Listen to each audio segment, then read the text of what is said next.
Ninth and suit, we'll go for an ISO. Alright. A little Jack 7-3. Definitely a hand we want to probably c-bet in here. I don't want to check fold, don't want to check call, so I'll go for a c-bet. Sizing wise, I think I'll stick to a half pot sizing here. We'll probably shove on an 8, a queen. No, not an 8, sorry. But a queen, a king will both be shoves. A diamond will be probably check fold. An 8's a good card. GG Poker Agent is now following. Thank you very much for the follow, GG Poker Agent. So what are we going to do here? I think we'll check. I don't know, to be honest. Maybe we should just bet. Nico Dioni, thank you very much for the follow. What a rush of followers. Should we just check jam or should we check call?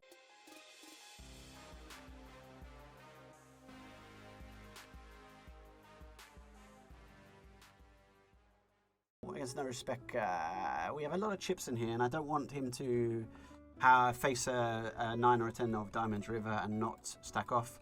So I guess we're just going to jam. Alright, that worked out.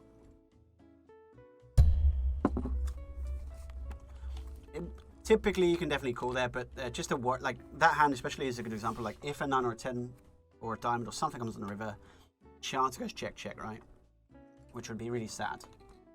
So to avenge our 7 losses in a row, can we get a win here? That's going to be the real quiz. I'm going to jam the queen 4. ISO jam it. Round ace 5, but we hit a queen, and can we hold? No. No. No. No. So ace 5 off will just be a jam for 9. King 7, looking to fade a 7 or a king. Or an ace. Hey Tom, I just started playing Spin and Goes again after a break of a year. What resource would you recommend for studying? Well, welcome back, Fry. Pleasure. Oops, I meant to shove. Why didn't that shove? Okay, that's annoying. It's actually worked out really well, but I did mean to shove there, so I'm just going to go half pot now. To be honest, we go a bit smaller, maybe. With the ace of clubs here. So, like, let's think about some hands he could have. Let's give him a hand like 10-8 with a club. With quite like that's a call. If he raises here, no problem. 10-8 with a club, I'm going to check. And so this hand is misplayed because I'm still getting used to my new table manager. And apparently the all-in button is broken. We're checking here, I think it's pretty sensible. We'll check call, I think it's pretty sensible. Obviously, we're kind of hoping for another club. But, you know, it doesn't really matter too much. 10 is, like, somewhat scary. 8-9 is possibly there. 8-9 with a club. Oh, well done. We've managed to keep that in by betting super small on the flop, and now he's got the nuts. We just go broke, right? We just go broke. This sucks, but we're not folding. Are we? No, we're not folding. Yeah. I wish I jammed. I misclicked. This happens, right? Brilliant. I thought it was going to work out well. It didn't. Good example there of why the suited turns are more favourable for our opponent. So, Fry, welcome. Things I would recommend, I can say, definitely do not study this Twitch stream so far. This would be a terrible thing to use as a resource for improving Spin and Goes. I would say watch this spin if you'd like to see how not to play Spin and Goes. Maybe. What I would suggest, I would go for my only suggestion is if you've been away for a while, you'll probably have lots of, let's say, the kind of natural poker foundations already there, but you just want to brush up on some more of the nuanced, specific kind of strategy. The best thing I suggest for people who are new is to just build yourself a little poker network. And so either people in this chat, or you can just, you know, ask questions, of course. You can go join the Discord. These are all free, obviously. There's Team 61 YouTube channel. You can watch all of that. Probably hours and hours of actual Twitch, YouTube content where I don't just lose all my money, which might be helpful. And so, yeah, hopefully some resources there which might be helpful. But I would say for most people, if you've been out for a while, go and study your heads up. Probably be your best bet, because heads up will be, if you can only improve one thing and you improve one position, improving your heads up will be most helpful in terms of what's going on there. We'll start with check here with 8-5. We get size up. We do have a gut shot and a club. I think I'm still going to fold this. Although, make the nitty fold. Thank you for the follow. We're going to check this queen 6 off. Don't like the queen, don't like the 6. Blocks a lot of hands we'd want to try and target. Much prefer to take. We can lots of hands which have equity. 8 on hearts, like again, yeah, but again, I think it interacts too much with hands we want to try and target that would. And I think we just want to check here. I like to think quite a lot whether we want to turn this hand into a bluff, but I think at this point we're fine just going for a check and a fold. The EV so far has been like downhill. Just we'll see, yeah. Well, it says donk. Boo. Was that with the spade? Was that the 8-10?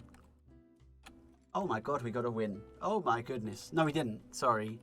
I thought we got a win. I can confirm. No, we do not have a win yet.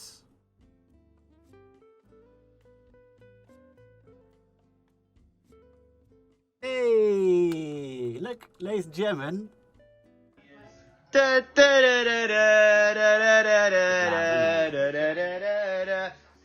Oi! Oi! That is to celebrate a win. I think we should call that a night. I think that we're done. You know, just see you later. All done. No more tables required. Quite bad. What's the biggest numbers of buy-ins you lost in one day? I don't actually know. I typically don't really count the buy-ins I lost in a day, but I would suspect it would be somewhere between 10 and 100. I know that's terrible, but I mean, probably about 50 buy-ins or something. Maybe. I'm pretty sure that would be like 5k at the hundreds. That's almost certainly happened, yeah. Something like 50 buy-ins, I would guess.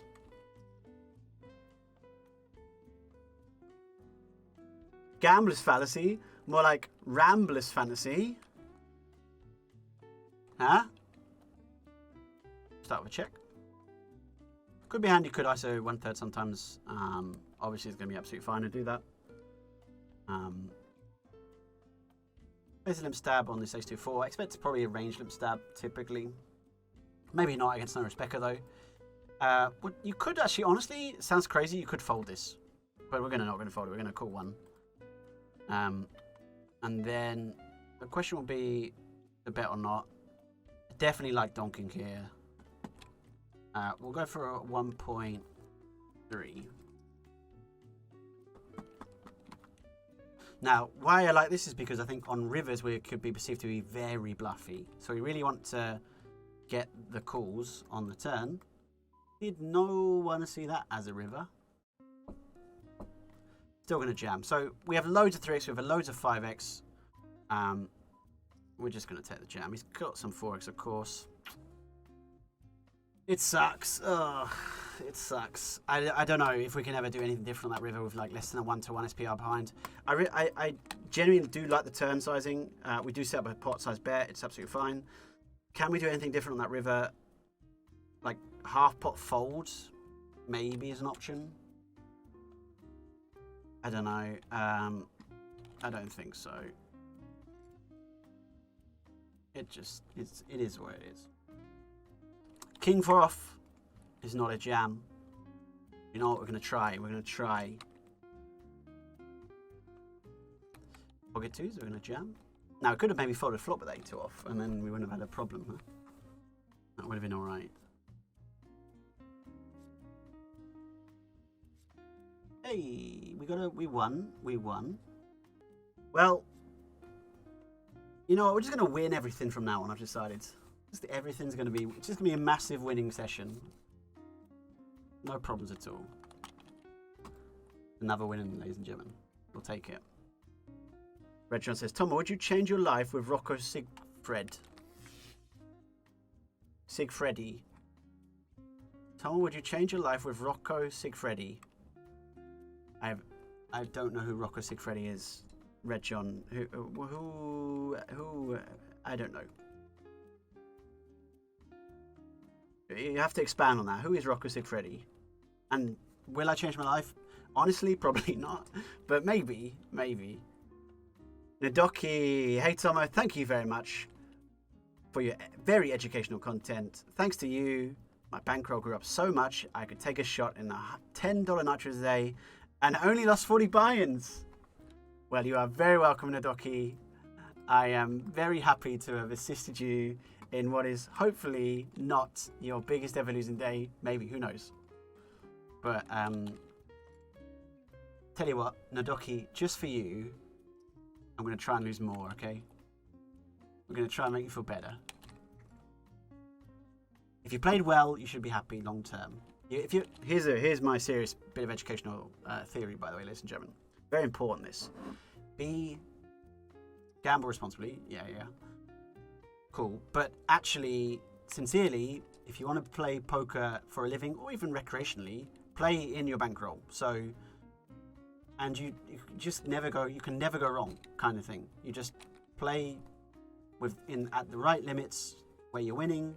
If you're doing well, you move up. If you're doing bad, you move down a bit. You don't get too stressed about it. You stay focused and calm.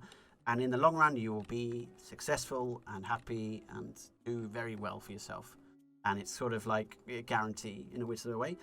And poker bankroll management trumps poker skill sets in terms of long-term sustainability, almost always. King for off?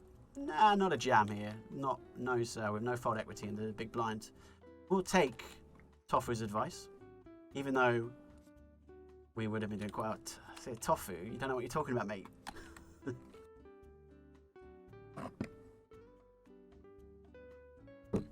Thomas seems like he's been jockeying the old wacky backy. I think someone's been on the old wacky backy. Put it there. What's up? Huh? Alex Day says, who is he? Some sort of football player star? Well,